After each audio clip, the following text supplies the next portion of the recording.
Chemo, तुम डरना मत, हम बस आ रहे हैं। ये रही एंट्री नंबर 15, एक खूबसूरत लड़की। इसकी शुरुआती कीमत वो है बस 8 लाख पैरिस।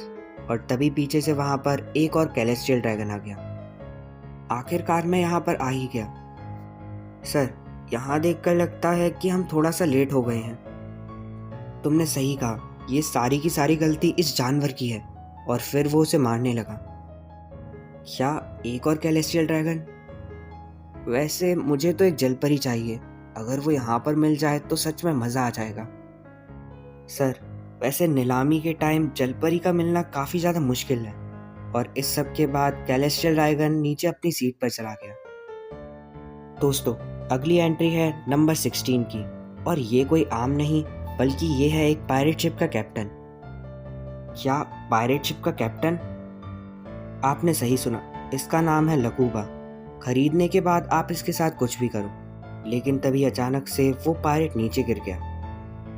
एक सेकंड, ये सब आखिर हो क्या रहा है? कहीं कहीं उसने... ओए सुनो, जल्दी से पर्दे लगाओ। लेकिन अभी ये सब हुआ क्या? सच बताऊं तो उसने अपनी जीभ काट ली। एक तरह से देखा जाए तो जिंदगी भर किसी की गुलामी करने से तो अच्छा ही है। दोस्तों, बस कुछ देर और हम उसे पक्का बचा लेंगे। फिर यहाँ पर जोरो को दिखाया गया, जो कि पता नहीं कैसे ग्रोव नंबर 2 से सीधा ग्रोव नंबर 13 में आ गया था। एक सेकंड, पर मैं तो अभी ग्रोव नंबर 2 में था।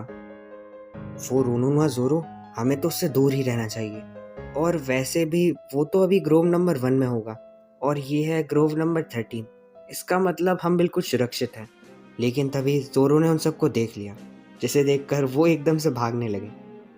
मैंने कहा रुक जाओ। लेकिन आप यहाँ कैसे? आप तो ग्रोव नंबर 1 में जा रहे थे। और तभी पीछे से वहाँ पर लूफी आ गया। ओए जोरो, जल्दी हमारे साथ चलो। और लूफी जोरो को लेकर वहाँ से सीधा ग्रोव नंबर 1 की तरफ चला गया। भाइयों और उनकी बहनों, अगली एंट्री हमारे शो की सबसे ज़्यादा कीमती चीज़ होगी। और तभी पीछे से वो सब लोग कैमी को लेकर आ गए। दोस्तों, ये रही आज की सबसे ज़्यादा कीमती चीज़। ये है एक जलपरी। क्या एक जलपरी? सही सुना, ये है फिशमैन आइलैंड से जलपरी कैमी। हाचिन और बाकी सभी लोग भी वहीं पर हैं। कैमी, चिंता मत करो, हम तुम्हें बचा लेंगे। ये तो सच में एक जलपरी है। मुझे मुझे वो चाहिए। तो ठीक है, अब नीलामी शुरू करते हैं। पर तभी कैलेस्टियल ड्रैगन एकदम से उठ गया। ओए सुनो, मैं इसके दूंगा पूरे 500 मिलियन बैरीज।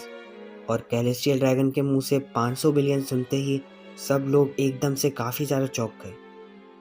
क्या उसने कहा 500 मिलियन? लेकिन अचानक से कैसे? हमारे पास तो बस 200 मिलियन बैरीज ही थे। क्या इसका मतलब अब हम कुछ भी नहीं कर सकते? वैसे खामोशी देखकर लगता है कि कोई इसके ऊपर नहीं बोलेगा, लेकिन फिर भी मेरे पास है 500 मिलियन बैरीज। हम पीछे हटे थे क्योंकि हमें लगा था कि पैसों से काम हो जाएगा। लेकिन अब ये सब आखिर क्या हो रहा है? दोस्तों, टाइम ख़त्म हुआ और आज से ये जल परी हुई हमारे महान कैलेस्टियल ड्रैगन की। क्या बेकार शो था, चलो यहाँ से चलें। और फिर किड वहाँ से जा ही रहा था, लेकिन तभी वहाँ पर एक धमाका हुआ। और ये और कोई नहीं बल्कि ये था लूफी। ओए, तुम्हारी दिक्कत क्या है? तुम आराम से भी तो ला सकते थे ना। ओह, तो ये है स्ट्रॉ हेड लूफी।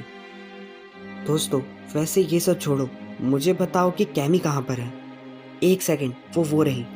और लूफी तेजी से कैमी की तरफ जाने लगा, पर तभी पीछे से हाचिन ने उसे पकड़ लिया। ओए स्ट्रॉ हेड, प्लीज़ रुक जाओ, तुम ये सब नहीं कर सकते। वहाँ पर कैलेस्टियल ड्रैगन भी हैं, और अगर तुमने कुछ करा तो सच में बहुत बड़ी गड़बड़ हो जाएगी। प्लीज़ मेरी बात मानो। ओए उधर देखो, उसके हाथ। वो वो तो एक फिशमैन है। और तभी सब हाचिन को देखकर काफ़ी ज़्यादा डर गए। ओए, ये सब आखिर हो क्या रहा है? वो लोग फिशमैन से नफरत करते हैं। यहाँ पर लूफी तेजी से कैमी की तरफ जा रहा था, लेकिन तभी पीछे से एक गोली चलने की आवाज़ आई। और ये गोली सीधा जाकर हाचिन के लग गई, जो कि चलाई थी और किसी ने नहीं बल्कि उस कैलेस्टियल ड्रैगन ने। मैंने उसे मार दिया। क्या तुम सबने देखा? मैं तो सच में कमाल का हूँ। और ये सब देखकर लूफी काफ़ी ज़्यादा गुस्से में आ गया। स्ट्रॉ प्लीज़ रुक जाओ, ये सब सच में मेरी गलती थी और तुमने तो वादा भी करा था ना, तुम उन लोगों से कुछ भी नहीं बोलोगे, चाहे तुम्हारे सामने कोई मर क्यों ना जाए। मैं भी कभी पायरेट था, शायद ये सब मेरे बुरे कामों का फल है। जो मैंने नामी के साथ करा, मैं उसकी भरपाई करना चाहता था और इसलिए मैं तुम सबके साथ यहाँ तक आया। लूफी, मुझे समझ आ गया है, मैं चाहे कुछ भी कर लूँ लेकिन मैं बेकार ही रहूँगा। ये सब सच में मेरी ही गलती थी, प्लीज़ मुझे माफ़ कर दो। वो गंदी मछली तो अभी तक जिंदा है। यहाँ पर लूफी ये सब सुनने के बाद और तेजी से ऊपर की तरफ जाने लगा। स्ट्रॉय, तुम वो नहीं कर सकते, प्लीज़ रुक जाओ। पर लगता नहीं कि लूफी अब किसी की भी सुनने वाला था। ओए रुको, आखिर तुम हो कौन? मैंने कहा पीछे हटो। एक सेकंड, क्या वो सच में कैलेस्टियल ड्रैगन को मारने वाला है? मुझे गुस्सा दिलाना बंद करो, तुम जानते नहीं क्या, मैं कैलेस्टियल ड्रैगन हूँ, तुम मुझे नहीं छू सकते। और फिर उसने लूफी के ऊपर गोली चला दी, लेकिन लूफी उससे बड़े आराम से बच गया। लूफी का गुस्सा बिल्कुल पीक पर था और फिर लूफी ने उसे पूरी दम से घूंसा मार के पीछे फेंक दिया।